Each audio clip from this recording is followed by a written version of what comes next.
Hello, hello, j'espère que vous allez bien, que vous passez une bonne journée. Aujourd'hui, on se retrouve pour personnaliser mon Traveler's Notebook de la marque Traveler's Company, la version Road Trip. J'ai sélectionné un carnet Short Trip, donc c'est-à-dire qu'il y a moins de pages, et également une pochette en tissu de la marque Traveler's Company sur le site IJ Papeterie. Et j'ai également pris une pochette craft parce que j'adore décorer les pochettes également et puis on peut y ranger toutes sortes de petites choses. Donc je vais vous montrer comment je me l'approprie au final et comment je vais insérer plusieurs carnets dans le Travelers. Il faut savoir que le carnet vient à la base avec un insert, donc l'insert kaki. Moi, je suis venue coller également une petite pochette sur le devant où je pourrais glisser des documents. Et en fait, je vais ajouter également un élastique pour pouvoir mettre plusieurs carnets dans le Travelers. Alors la particularité de ce carnet-là, donc c'est un insert moins épais en fait que les inserts classiques. Et donc moi ça va bien m'arranger parce que je pense que pour le mois d'avril, ça sera un carnet qui sera plus facile à remplir. En fait, quand il y a beaucoup de pages, c'est vrai qu'on a tendance à les faire durer sur la longueur. Et moi j'aime bien remplir les carnets rapidement. Donc la version en fait plus courte, short, du coup me convient parfaitement. Et donc ça, en fait, c'est une version classique que vous pouvez retrouver sur la boutique IJ Papeterie. Et en ce qui concerne le portefeuille en tissu, c'est vraiment un coup de cœur. Pareil, ça vient de la même boutique. En fait, il n'y en a pas beaucoup de dispo, mais là, IJ Papeterie, en fait, c'est une boutique qui est partenaire Travelers Company. Donc forcément, il y a certains articles que vous ne retrouverez pas dans les boutiques qui revendent la marque, en fait. D'ailleurs, j'ai vu que tous les articles basiques classiques de la marque sont enfin arrivés en stock dans nos boutiques préférées. Donc ça, c'est vraiment une bonne nouvelle. Moi, j'aimerais bien me reprendre des classeurs en fait cartonnés pour pouvoir y ranger justement les inserts qui sont terminés. Et puis alors, mon favori pour décorer mes Travelers, c'est vraiment cette pochette en craft. J'adore décorer. Enfin, je vais vous montrer de toute façon comment je décore mes inserts et les pochettes craft. Je vais tout d'abord commencer par ajouter un élastique sur mon Travelers parce qu'en fait, moi j'aime bien quand je peux insérer plusieurs carnets dedans et donc vous avez toujours un élastique qui est fourni dans la boîte d'origine et ça vous permet comme ça de pouvoir ajouter plusieurs carnets. Et je crois qu'il y a un kit également qui vend des élastiques. D'ailleurs, je m'en achèterais bien un. Mais bon, en général, moi, j'aime bien quand l'élastique a la même couleur que la couverture en cuir. Donc c'est vrai que tout ce qui est élastique rouge ou vert ou quoi, je ne les utilise pas généralement.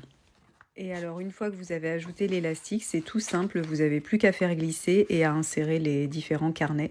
Donc comme ça donne des carnets bien épais. Et puis surtout, vous pouvez emporter avec vous plusieurs carnets, ce qui est quand même le but d'un Traveler's Notebook, c'est de pouvoir voyager avec et de l'emmener partout avec vous et d'avoir tout sous la main, en fait, si vous avez des carnets pour différentes catégories.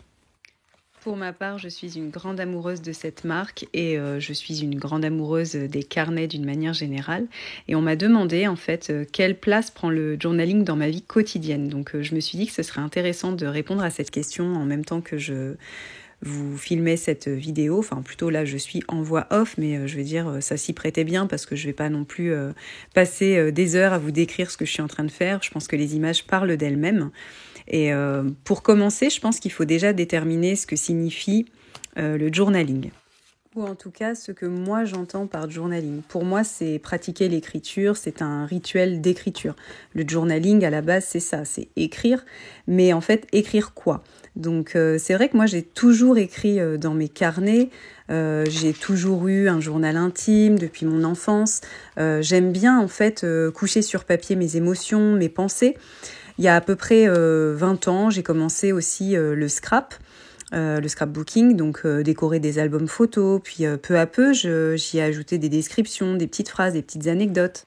Et puis il y a environ 11-12 ans, j'ai découvert donc le journaling et l'Hobonichi, le fait d'écrire chaque jour, de décorer une page par jour. En fait, d'intégrer à la pratique de l'écriture le fait d'être créatif en même temps.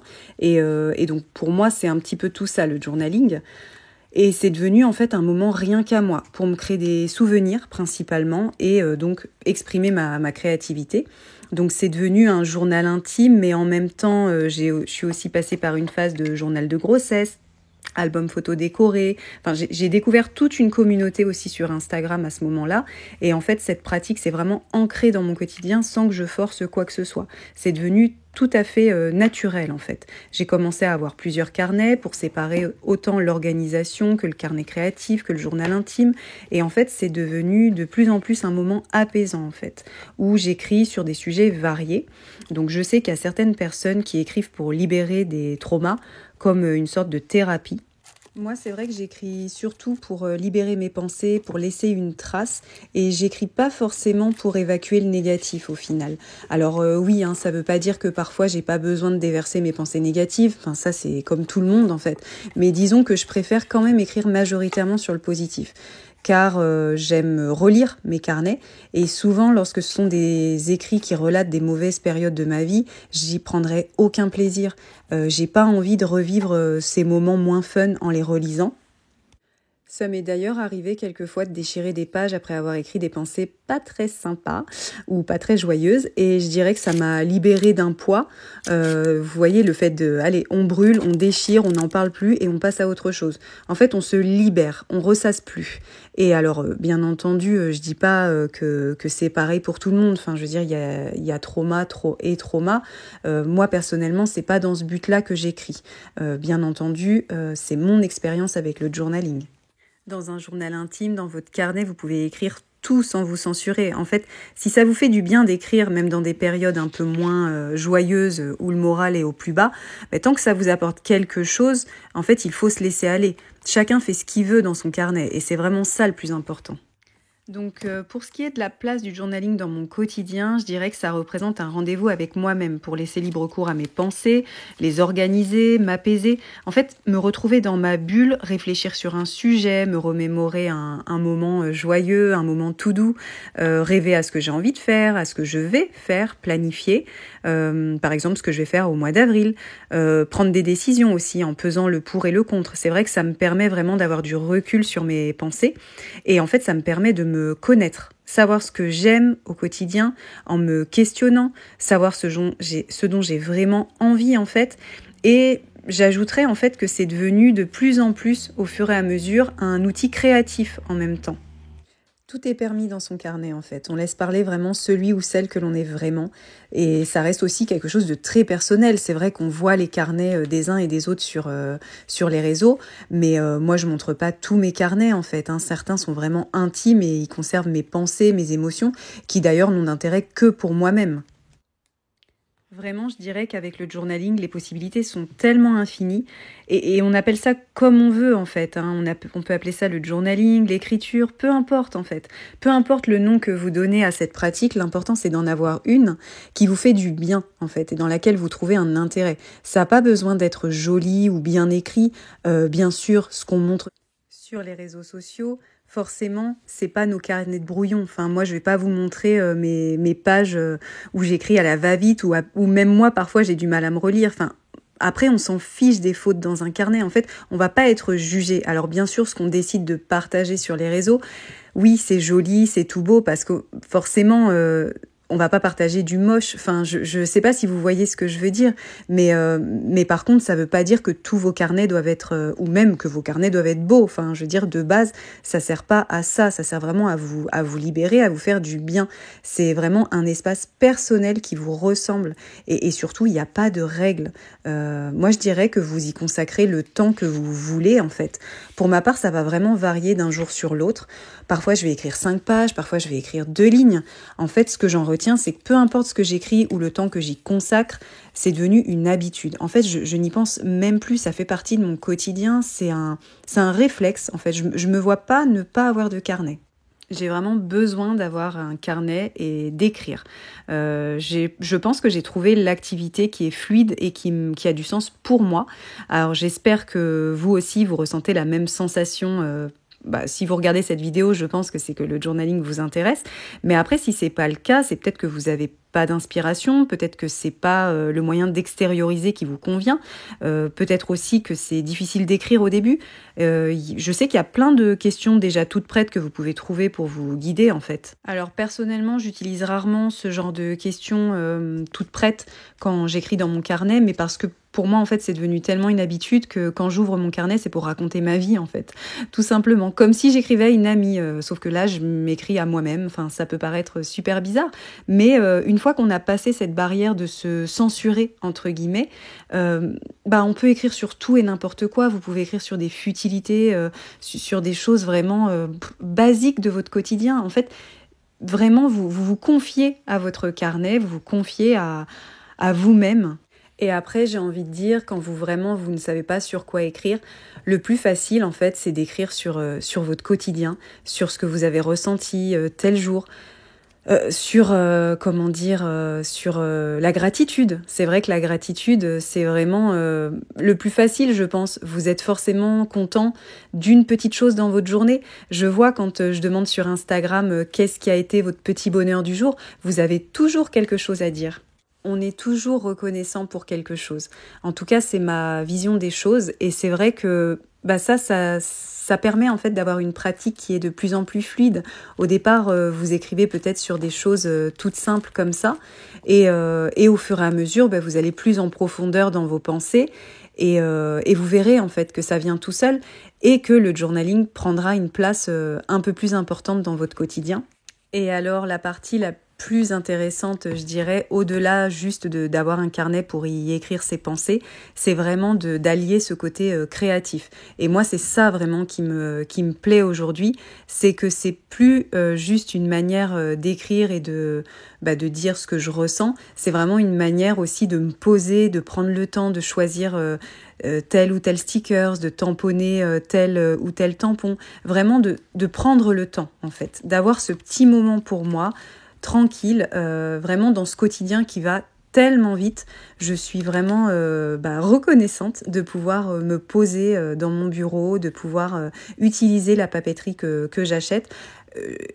D'allier tout ce qui me plaît, vous voyez. J'ai toujours aimé la papeterie et là, aujourd'hui, de me dire qu'en fait, en étant adulte, je peux continuer à écrire et en même temps à explorer ma créativité avec de la papeterie, c'est vraiment quelque chose qui me plaît en fait, d'avoir une activité calme.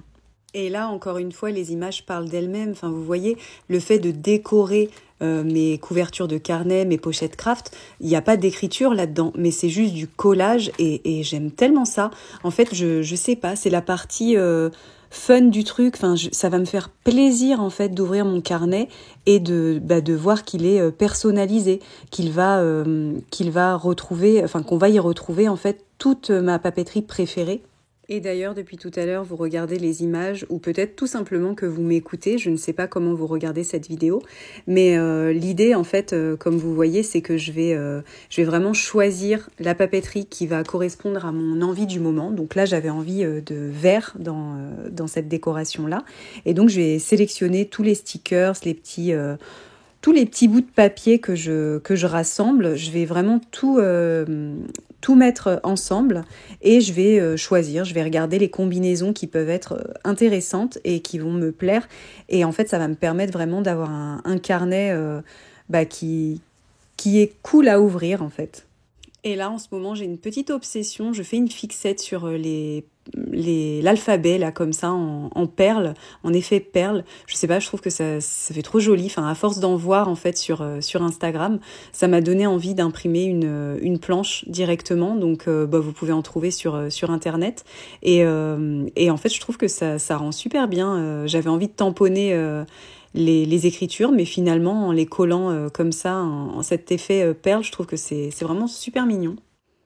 Et donc voilà le rendu après une petite heure, je sais même pas, le temps est passé vraiment au ralenti pendant que je faisais ça. Et ce qui m'a aussi plu, c'est de décorer donc le deuxième insert. Bon, je vous ai pas forcément montré tout le processus parce qu'on est d'accord que c'est la même chose que pour la pochette craft. Donc je sais pas, j'avais envie de vert sur ces deux décorations. Donc voilà, ce sera mon petit carnet pour le mois d'avril qui sera facile à remplir parce qu'il contient peu de pages.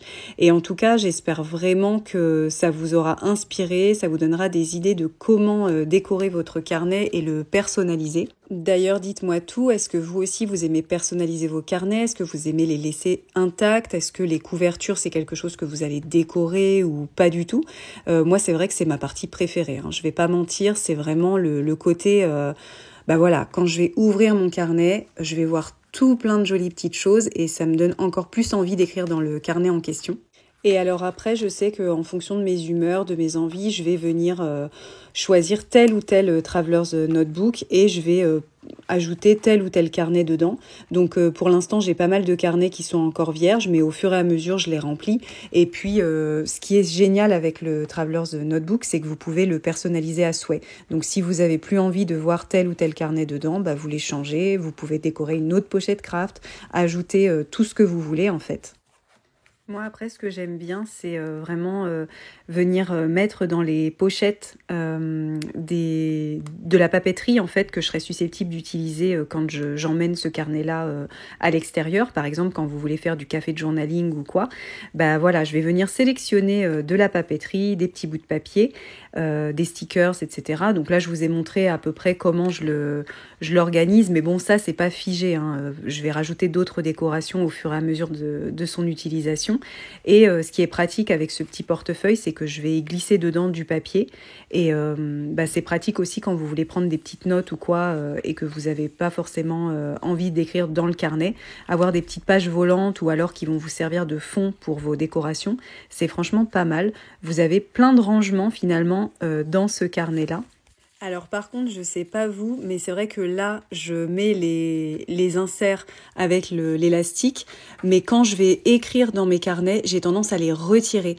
Alors je sais pas si vous êtes plutôt du style à garder le carnet dans le Travelers, mais je sais pas, moi je trouve que ça fait trop épais et j'arrive moins bien à écrire quand je retire pas le carnet et que je le mets à plat directement sur le bureau. Mais bon, ça c'est une habitude qui m'est propre, je sais pas comment vous faites. Est-ce que vous êtes pareil que moi ou pas du tout? Est-ce que vous écrivez directement à même le carnet? Parce que je sais qu'au fur et à mesure, il devient plus épais et c'est encore plus difficile d'écrire dedans. Mais voilà, ça c'est moi. Je sais pas vous comment vous faites. Et aussi, j'ai vu que plusieurs personnes changeaient de carnet par exemple, quand on change de mois ou quand on change de saison, je ne sais pas si c'est quelque chose que vous faites ou pas. Moi, c'est vrai que quand je décore un carnet comme ça en cuir et que je viens y mettre des pochettes à l'intérieur et des carnets, c'est vrai que j'aime bien le garder tel quel. Parfois, je vais complètement changer, mais en fait, comme j'en ai plusieurs, je ne vais pas forcément en changer par rapport aux saisons ou par rapport au mois. C'est vraiment par rapport à mes envies, je vais me dire tiens, je vais venir utiliser celui-ci ou plutôt celui-ci. Et j'aime bien y mettre, comme vous voyez là, je choisis des stickers. Alors c'est des stickers qui sont tellement beaux que j'ai du mal à venir les coller, mais je pense quand même qu'à terme, j'arriverai à les coller. Justement pour une pochette craft, je pense que ça peut être pas mal parce qu'il y a certains stickers que j'aime tellement que j'ai envie de les voir longtemps et en fait quand un carnet est terminé, je vais le ranger, je vais l'archiver on va dire et c'est vrai que ça va je sais pas, je vais être dégoûtée de plus voir ce stickers là. Enfin bon, est-ce que c'est moi qui suis bizarre ou quoi? Mais en attendant, j'ai quand même pour objectif d'utiliser les stickers que j'ai achetés, hein. Ça c'est sûr. Enfin voilà, trêve de blabla, mon Traveler's Notebook est prêt et j'espère que ça a pu vous inspirer. Je vous remercie d'avoir regardé cette vidéo et je vous dis à la semaine prochaine.